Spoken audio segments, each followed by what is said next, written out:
Capítulo 35. Un sueño común. Los días de descanso previos a la final nuestros amigos no se pudieron ver, al menos personalmente. Sí llegaron a realizarlo por medio de Skype. Pero las órdenes tanto en la delegación mexicana como en la americana les prohibieron cualquier contacto. Vicente dedicó su tiempo a conectar con Terci. Aquella holandesa le permitía serenar sus nervios y afrontar las competiciones con una ilusión y unos ánimos que ninguno de los psicólogos del equipo lo lograba. Mientras que Esther tomó la decisión tras el permiso de Rafael de irse con su tía Maureen a pasar el día con Rajid. Precisaba hablar con él, necesitaba confesarse. Deseaba pedirle colaboración para llevar a feliz término la decisión tomada paseando con su abuelo. Convencida que Rajid aceptaría su propuesta. Durante las conversaciones que había tenido a lo largo de esos 3 meses le daban cierta seguridad para pensar que aceptaría sin muchas pegas. Era todo generosidad, solo le faltaba ese pequeño empujón que nos falta a la mayoría de la sociedad occidental para lanzarse a entregarse a los demás. Pues estaba convencida poseían un gran fondo. Había conocido demasiada gente en su corta edad para poder asegurar lo que sospechaba. Pero Esther se quedó helada, y eso que pocas cosas le impresionaban, a excepción de las emociones que vivía siempre que se encontraba con el abuelo. Antes de salir del hotel se encontró con sus padres. Habían tenido un sueño, el mismo y exactamente idéntico. Esa noche se encontraron con Julián. Les pedía una aportación económica para un proyecto que tenía su niña.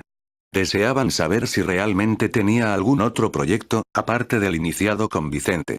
A tiempo que le confirmaban que Pedro soñó con el abuelo rogándole paciencia y la necesidad de permanecer en la India hasta que se resolviera el proyecto de su niña.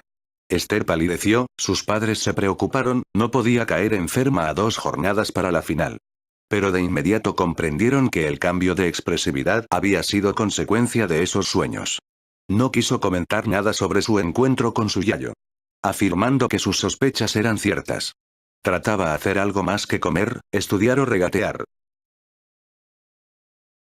Además Greed le aseguró que se iría moviendo entre los familiares y amistades para recaudar fondos pues según aseguró Julián se precisaría de una importante cantidad para comenzar. ¿De qué se trata, cariño? Solo era una idea, precisaba hablar con Rajid y hasta no tener la confirmación de este no daría ningún paso. Sus padres aceptaron la decisión de su niña comunicándole que estaban a su lado en lo que pudieran y supieran. Pedro acompañaba a sus padres, pues pensaban dar un paseo para conocer algunos lugares que no habían tenido tiempo de visitar. Maureen había quedado con Rajid quien le llamó esa mañana para que asistiera con Esther. Al oírlo, se alegró, tenía la intención de ir esa mañana para hablar. Pedro renunció a su visita. Se apuntaba con las 2 mujeres para ir al encuentro del lobo de mar. Julián en esa noche le rogó que acompañase a Maureen y Esther a esa reunión. Llegaron a desayunar, mientras el viejo capitán les aguardaba en el pórtico, con la mesa preparada y balanceándose en una de las mecedoras de la entrada. Tras los saludos, Maureen se sentó en otra, Pedro en la que quedaba libre y Esther en un cojín en el suelo formando un cuadrado. Una vez aposentados en el pórtico, la niña iba a proponer a Rajid su idea. Ante su estupefacción se encontró con el relato del sueño que había tenido Rajid. Siempre había tenido inquietudes por ser útil a la gente. Pero unas veces la pereza, otras las incomodidades no se había lanzado. Y esa noche Julián, su yayo, le propuso una idea. Desde la llegada de la princesa a la India todo había cambiado en su vida. Se sentía con la fuerza de los 20 años y estaba dispuesto a afrontar el reto que le había propuesto aquel personaje con el que dialogó en Costa Rica hacía varias décadas. Ahora tenía muy claro la razón por la que contactó tan fácilmente con esa princesa. Su abuelo se la había enviado para hacerme más conscientes de la necesidad de cumplir con la esencia del ser humano. Durante toda la noche platicamos, como suelen decir ustedes por esas tierras, orientándome para apoyarme en gente que se comprometieran hasta el alma y poder sacar el sueño de su nieta adelante. La niña intentó interrumpir el relato del sueño de Rajid. Pero me estáis dejando alucinada. Anoche en mi paseo por la cala con mi yayo me llegó la luz y tuve claro qué hacer. Pero Rajid le detuvo, debía esperar a finalizar el relato de su sueño, luego los que se comprometieran se podrían manos a la obra. De inmediato la princesa, respetuosa, silenció su dulce voz, para darle paso a ese personaje que junto a las circunstancias que se estaban dando le tenían completamente alucinada.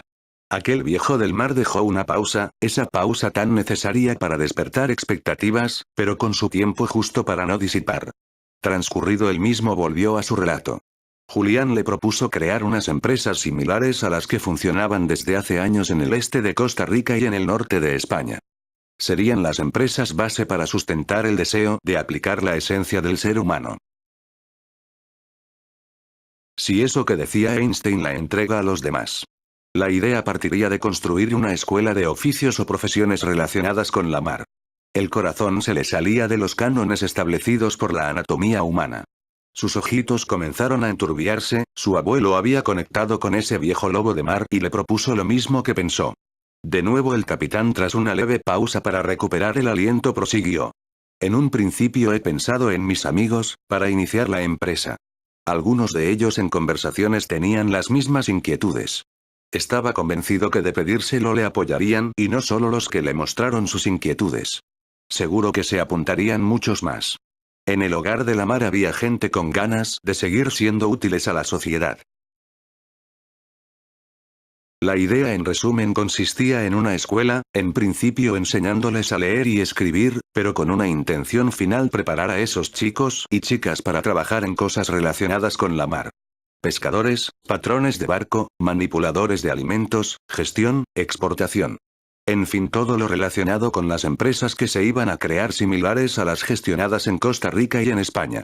En principio la gente que contaba se dedicaría a pescar para luego conservar en una pequeña fábrica de tratamiento de la pesca. Iba a intervenir Esther de nuevo, pero Rajid le pidió calma. Tu abuelo fue el que se puso en contacto conmigo en un sueño y me aseguró que nos ayudarías a montar algo similar a la empresa que tenéis en Limón y en Donostia. Estaba diciendo eso cuando el móvil de Esther sonó. Era su padre. De nuevo la sorpresa. Julián se había puesto en contacto con él y con Pedro. De momento Pedro se quedaría en la India para orientar en la construcción y preparación de la fábrica de conservas junto a una escuela para los niños y una oficina de exportación. Nosotros vamos a aportar una cantidad, pero hablaremos con amigos para conseguir los fondos necesarios en su inicio. Cuando la niña le comentó la conversación, Rajid estaba fuera de sí.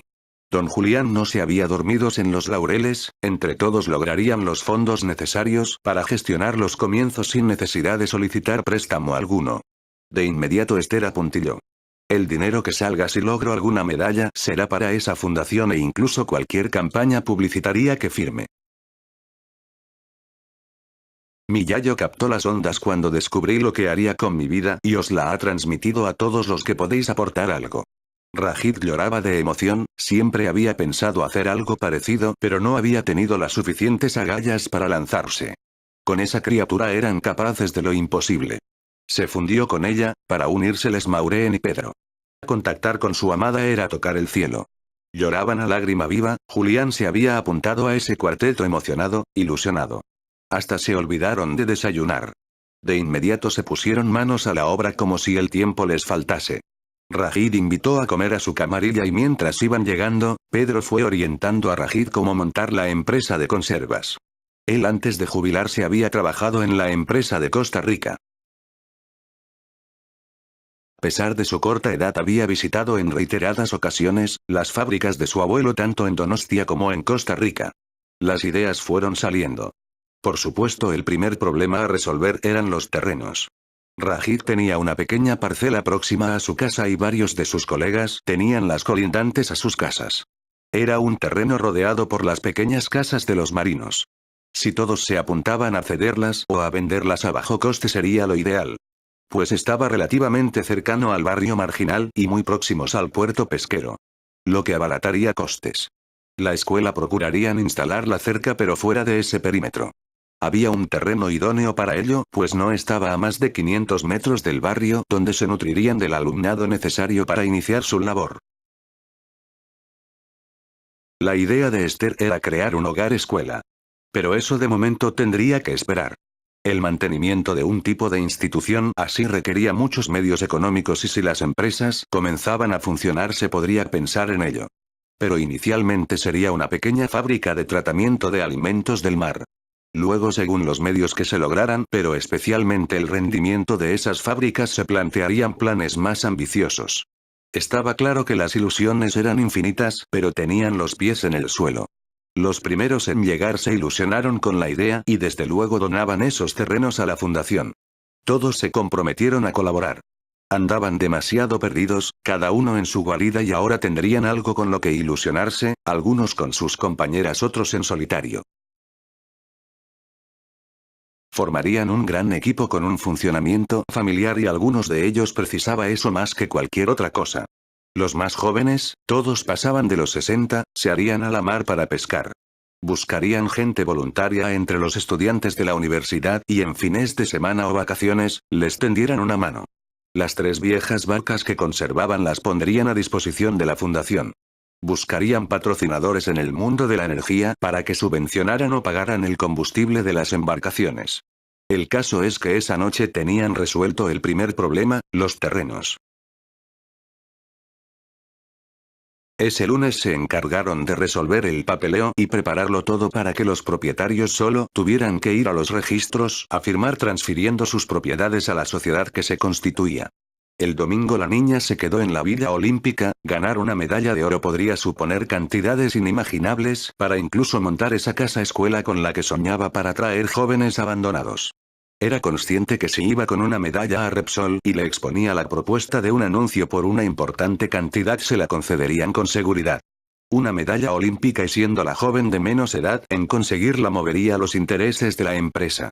Posiblemente consiguiera el combustible necesario para las embarcaciones durante una buena cantidad de años. Todo estaba en la negociación. Pero pronto lo olvidó, no podía distraerle nada ni nadie de su objetivo que se iniciaba ese lunes.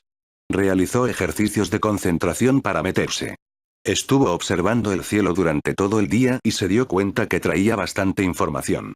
En su habitación de la Villa Olímpica consumía esas horas previas a su sueño, a la promesa realizada a su abuelo. Aquel personaje que hacía la friolera de 70 años hacía la misma promesa a su amor a Anki.